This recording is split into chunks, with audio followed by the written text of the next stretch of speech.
آئیے اب سلطان صلاح الدین ایوبی کی کہانی بھی سنتے ہیں۔ یہ اسلام کا مجاہد اعظم، یہ حلال اور صلیب کی جنگوں کا ہیرو، اور جس پہ امت اسلامیہ کو آج بھی ناز ہے، اور آج صدیاں گزرنے کے بعد یہ سینوں میں دل کی طرح دھڑکتا ہے۔ سلطان ایوبی کا نام آج بھی دلوں پہ نقش ہے، اور اس کا نام سن کے مردہ جانوں کے اندر بھی زندگی کی حرارت پیدا ہو جاتی ہے۔ اس کے زمانے میں ریجینالڈ بدبخت ایک انگلستان کے شہزادے نے حاجیوں کے قافلے کو روک لیا اور ان کا سامان لوٹ لیا۔ انہوں نے کہا ہم حج پہ جا رہے ہیں، تو نے ہمارا سامان لوٹ لیا، ہمیں جانے دے۔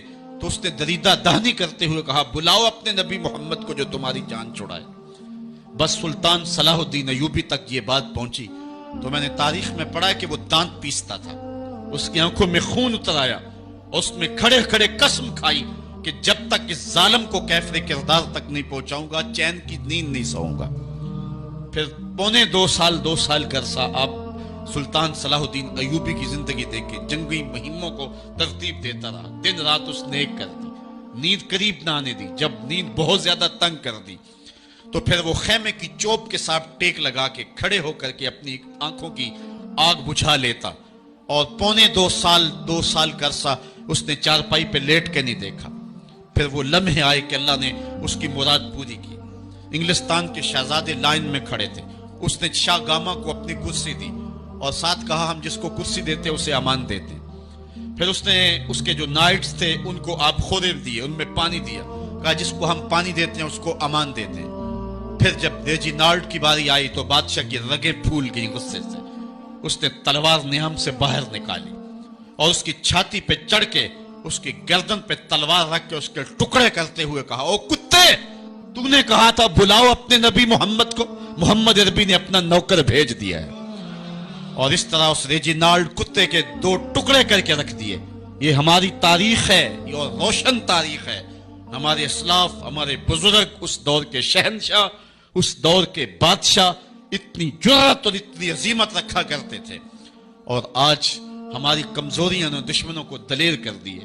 کبھی ایسا بھی اندھیر آیا تھا کہ سر عام یوں توہین اور تنقیص ہوتی ہو پیغمبر حسن اور پیغمبر جمال کی، اور پھر 1.40 کروڑ انسان دنیا کے اوپر بستے ہوں۔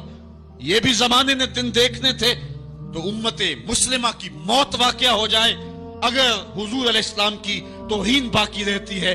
اس لیے امت کو پوری قوت کے ساتھ کھڑا ہونا ہے اور اپنے نبی علیہ السلام کی توہین کا بدلہ لینا ہے، اور یہ ممکن نہیں ہے جب تک جو ہے وہ ہم پوری دنیا کے اوپر غالب نہ ہوں۔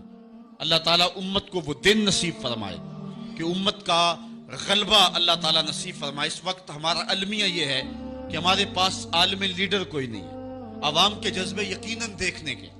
سیریا کے بچوں کو میں نے دیکھا کہ وہ چھوٹے چھوٹے بچے، انہوں نے ہاتھوں میں کتبہ پکڑا ہوا ہے، اور میں اس منظر کو دیکھ کر کے کتنی دیر تک سکتے میں رہا۔ اس کے اوپر لکھا ہوا تھا اقتلونا ولا تسبوا لنبینا، ہمارے ٹکڑے کر دو لیکن ہمارے نبی کو گالی نہ دو۔ ان بچوں کے درد کی کہانی کلیجے چیر رہی تھی۔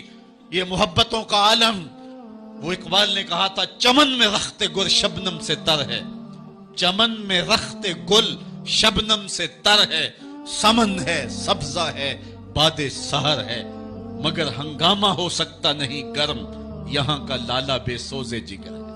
اس وقت امت بے امام ہے، امت کے پاس جو ہے وہ کوئی ایسا شخص نہیں ہے جو امت کی رہنمائی کرے۔ ملک بھی خالی ہیں اور عالمی لیول پہ بھی ہم کسی امام سے محروم ہیں۔ اللہ نے وہ دن نصیب کرنے ہیں، ہم صفے سیدھی کریں، بس ہمارا کام اتنا ہے۔ صفے سیدھی کریں گے تو امام بھی اللہ بھیج ہی دے گا، اور وہ وقت آئے گا کہ اس کے جھنڈے نیچے ہم کھڑے ہوں گے۔ اور ہم نے تاریخ میں پڑھا ہے، کتب صحاح میں موجود ہے، بخاری اور باقی کتابیں اٹھائیں، ہمیں اس وقت کی بشارت دی گئی ہے کہ جب اساکر اسلام ترتیب پائیں گے اور پھر امام بھی آ جائے گا، اور پھر امت مسلمہ وہ بانکپن پائے گی کہ صحیح حدیث میں آتا ہے کہ اگر کوئی یہودی کسی پتھر کے پیچھے یا درخت کے پیچھے چھپ کر کے پناہ مانگنا چاہے گا تو وہ پتھر مسلمانوں مجاہدوں کو بول کر کے کہے گا ادھر آ، یہ ظالم میرے پیچھے چھپا ہوا ہے۔ وہ دن بھی اللہ تعالیٰ نے ہمیں دکھانے ہیں، اور پوری امت کے اوپر جھنڈا جھولے گا تو آمنہ کے لال کا ہی جھولے گا انشاءاللہ۔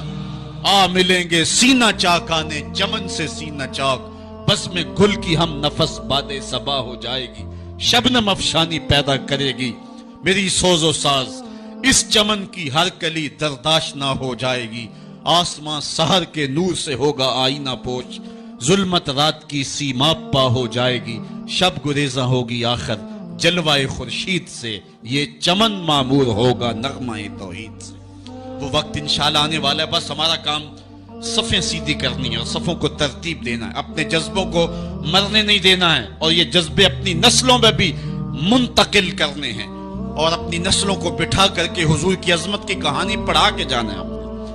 میں نے سیریا کے ان بچوں کو دیکھا تو میں اپنے بچوں کو بٹھا لیا، میں نے کہا بیٹے پوری دنیا کے اوپر حضور کی ناموس پہ حملہ ہے، بتاؤ ہم کیا کریں گے؟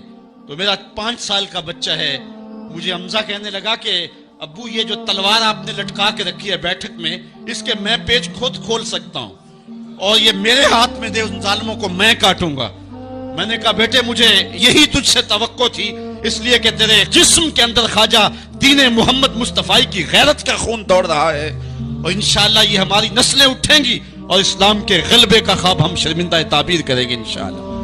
تو اپنے بچوں کو بٹھائیں اور ان کو بتائیں اور ان کو حب رسول کے جام پلائیں، ان کے اندر محبت رسول انڈھیل دیں اور ان کے سینے کے اندر یہ حرارت پیدا کر دیں، اور وہ امت کے لیے اور نام محمد کے لیے ہر قربانی دینے کے لیے آمادہ ہو جائیں۔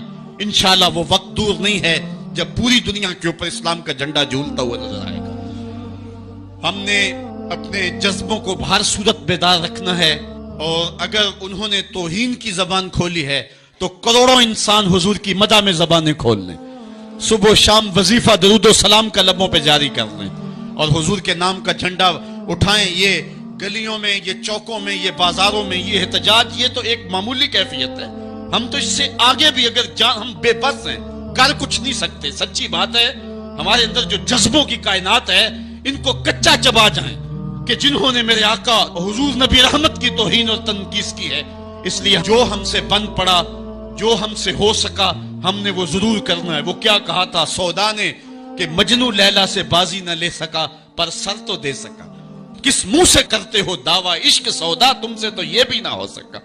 ہم نے دیکھنا ہے کہ ہم کیا کرتے ہیں، اس حوالے سے ہمارے جذبات کیا ہیں۔ مجھے یاد آئی آج ہمارا سارا دن آج ہمارا کی کہانیاں میرے ذہن میں گردش کرتی رہی۔ ہمارا غزوہ احد کی نامور مجاہدہ ہیں کہ جب بھگدڑ مچی اور کچھ تو خون ہونے لگا اور عجیب کیفیت بن گئی، تو اس وقت حضرت ہمارا خاتون ہے تو اس جنگ میں ساتھ آئی تھی، کس کام کے لیے آئی تھی کہ کوئی زخمیوں کی مرہم پٹی کروں گی، لیکن جب دیکھا کہ حضور تنہا ہے اور تیروں کی برسات ہو رہی ہے، ہمارا تلوار لے کے میدان میں آ گئی، اور حضور نبی رحمت نے فرمایا کہ میں جدھر دیکھتا تھا مجھے ہمارا ہی نظر آتی تھی، اگر ادھر سے حملہ ہوتا آگے ہمارا کھڑی ہوتی، اگر ادھر سے حملہ ہوتا تو ہمارا کھڑی ہوتی۔ میں کہتا ہوں ہمارا تیرے نام پہ میری نسلیں قربان، جس نے محمد عربی کی آبرو کا پہرا دیا۔ اللہ اکبر۔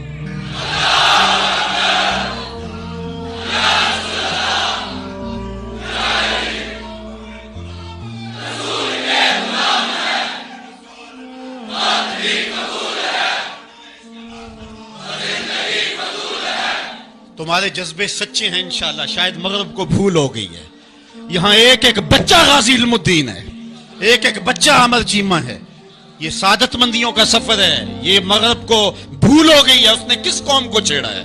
ان کی غیرت مری ہوئی نہیں ہے، انہوں نے کچوکے دیے، زخم دیے، امت کو معاشی بحران میں مبتلا کر دیا، روز پٹرول کے بم ہمارے اوپر گرتے ہیں، لیکن ہم کبھی میدان میں نہیں آئے۔ لیکن سارے معاملات کے اندر ہم کمپرومائز کر سکتے ہیں، کمزوری بھی دکھا سکتے ہیں۔ اگر اس عنوان سے ہم کمزوری دکھائیں ہمارا بچتا ہی کچھ نہیں ہے، ہمارا سب کچھ نام محمد ہے۔ ہم نے ہر دور میں تقدیس رسالت کے لیے وقت کی تیز ہواؤں سے بغاوت کی ہے، چھوڑ کے سلسلہ رسم سیاست کا فسوں بس ایک نام محمد سے محبت کی ہے۔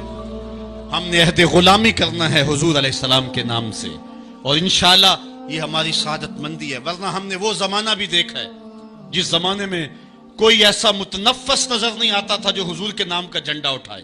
یہ تاتاریوں کا دور ہے، جب بغداد کو اجاڑا گیا، امت کے سر کاٹے گئے، اور یہ حال تھا کہ منگول سردار نے کہا کسی مسلمان کا سر لاؤ، اپنے فوجیوں کو کہا، نہیں تو تمہارا سر کاٹ کے لگائیں گے۔ ایک مینار تعمیر کرنا کھوپڑیوں کا، اور پھر مسلمانوں کا پتہ ڈھونڈتے ہوئے لوگ ہاتھ میں پیسے لے کے گھومتے تھے کہ کسی مسلمان کا پتہ دے دو، اس کا سر کاٹے، لیکن مسلمان ملتا نہیں تھا، کاٹ دیے گئے۔ دجلہ 3 دن تک خون بن کے بہتا رہا۔ یہ ہماری تاریخ ہے بغداد کی۔ اور پھر دجلہ کا بند توڑ دیا گیا، جو لوگ تہہ خانوں میں چھپے تھے 1.25 لاکھ لاشیں ہم نے وہاں سے پھر نکالی۔ پھر وہ لمحے آئے کہ کوئی ایسا متنفس نظر نہیں آتا تھا جس کے ہاتھ میں اسلام کا جھنڈا ہو۔ ایک منگول سردار عیسائی ہو گیا، اس نے ایک عیسائی پادری کو بلایا اور کہا کہ اپنے مذہب کی تبلیغ کر تاکہ کچھ لوگ اور بھی ہمارے ہم نوا ہو جائیں۔ اس نے قسم پرسی کے سالم میں کہ اب کوئی شخص نہیں ہے جو اسلام کا نام لیوا ہو، تو اپنے خود سے باطنی کا اظہار کر دیا اور پیغمبر حسن و جمال حضور نبی رحمت کی توہین و تنقیص کا آغاز کیا۔ ابن حجر نے لکھا ہے کہ ایک کتا تھا جو خیمے کی چوب کے ساتھ بندھا ہوا تھا۔ جب اس نے توہین کا آغاز کیا تو اس نے بھونکنا شروع کر دیا۔ لوگوں نے کہا کہ یہ کتا تیری اس توہین کی وجہ سے بھونک رہا ہے۔ اس نے کہا نہیں ایسی کوئی بات نہیں، یہ کتا نسلی کتا ہے۔ واقعی وہ نسلی تھا، اور میرا ہاتھ کا اشارہ پا کے غیرت میں آ گیا ہے، کوئی ایسی بات نہیں ہے۔ اس نے پھر توہین کا آغاز کر دیا۔ تو ابن حجر نے لکھا ہے کہ اس کتے نے زنجیر تڑوا کر کے اس پادری کے گلے میں جا کے دانت گاڑ دیے اور چھوڑا تب جب اس کو واصل جہنم کر دیا۔ اس منظر کو دیکھ کے 70,000 اس فوج کے سپاہی اسلام کے دامن میں آ گئے۔ اقبال نے اسی موقع پہ کہا تھا تو نہ مٹ جائے گا ایران کے مٹ جانے سے، نشائے میں کو غرض نہیں پیمانے سے، ہے عیاں یورش تاتار کے افسانے سے، پاسباں کعبے کو مل گئے صنم خانے سے۔ اللہ اپنے نبی کی آبرو کی یوں بھی حفاظت کرنا جانتا ہے۔ کون جانتا تھا کہ عامر چیمہ یہ کام سر انجام دے گا؟ وہ تو ٹیکسٹائل کی ڈگری لینے گیا تھا، لیکن غلامی رسول کی سند لے کے پلٹا۔ میں نے غازی کے جنازے میں شرکت کی ہے، آپ نیٹ پہ جائیں اور وہاں اس کے جنازے کی تصویر دیکھیں، یا کہیں تصویر آپ کو میسر ہو۔ جنازہ لوگوں کی انگلیوں پہ ہے، بھاری تابوت اور اس کے اندر اس کا جسد اطہر، لیکن ہاتھوں پہ نہیں ہے، آپ کو انگلیوں کے پوروں پہ نظر آئے گا۔ اور ایسے مناظر بھی دیکھنے والوں نے دیکھے کہ رش کی وجہ سے لوگ نیچے سے ہٹ بھی جاتے اور وہ پھر بھی ہواؤں میں تیرتا رہتا۔ آپ جا کے دیکھ لیں، میں کوئی ہوا میں بات نہیں کر رہا، بالکل انگلیوں کے پورے پہ میں خود شامل تھا، اور میری سمجھ میں اس وقت بات نہیں آتی تھی کہ یہ کیا ماجرا ہے، اتنا بھاری صندوق اور انگلیوں کے پوروں پہ۔ پھر ایک دن میں حضرت سعد بن معاذ کی کہانیاں پڑھ رہا تھا کہ ان کا جنازہ بڑا ہلکا تھا، تو پوچھا گیا تو فرمایا کہ سعد کے جنازے کو صرف انسان ہی جو ہے وہ کندھا نہیں دے رہے، فرشتے بھی کندھا دے رہے ہیں۔ غازی کا جنازہ ایسے ہوا میں تیرتا تھا جس طرح پانی پہ کشتی تیرتی ہے۔ میں نے خود غازی کی قبر کی پائنتی پہ ایک سید زادے کو روتے دیکھا، اور وہ کہہ کیا رہا تھا، ربا میں تینوں یہ نہیں کہندا مینوں عامر چیمہ بنا دے، میں کہنا دے قدمہ دی مٹی ہی بنا دے۔ یہ سعادت مندی کی موت ہے، یہ خوش نصیب لوگوں کی زندگی ہے، اور مسلمان اس کو اعزاز سمجھتا ہے۔ اس پورے حال میں کوئی ایک شخص بھی نہیں ہوگا کہ جس کے دل میں یہ آرزو نہ ہو کہ میں حضور کے نام پہ قربان ہو جاؤں۔ ایک ایک شخص کے سینے کے اندر، میں سمجھتا ہوں میرا ہی سینہ ہے، لیکن نہیں، ہر شخص کا سینہ یہی ہے، اور ہر شخص کے اندر کے جذبات یہ یار یہ دھڑا کے ہے زندگی میں حضور کے بغیر، سب کچھ حضور ہی ہیں، اور ہماری زندگی کا سب سے قیمتی اثاثہ حضور کی ذات ستودہ صفات ہے۔